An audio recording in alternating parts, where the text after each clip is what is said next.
Boss मराठीच्या 6व्या सीझनची नुकतीच एंट्री झाली आहे आणि यातच अभिनेते कॉमेडी किंग यांच्यासोबतच काही इन्फ्लुएन्सरची देखील एंट्री बिग बॉसच्या घरात झाली आहे आणि तसेच सगळ्यांना आपल्या सोशल मीडियाच्या माध्यमातून रील्समधून संपूर्ण महाराष्ट्राला हसवणारे प्रभू शेळके अर्थात डॉन आणि आपल्या सर्वांचे सोनावणे वहिनी म्हणजेच करण सोनवणे यांची बिग बॉसच्या मंचावर एंट्री झाली आहे।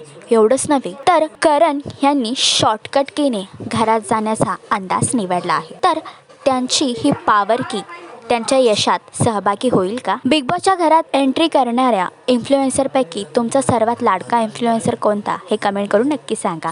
आणि असेच अपडेट जाणून घेण्यासाठी तुम्ही आमचा चॅनल डेली चक्कर रिजनल ह्याला लाईक शेअर आणि सबस्क्राईब नक्कीच करा।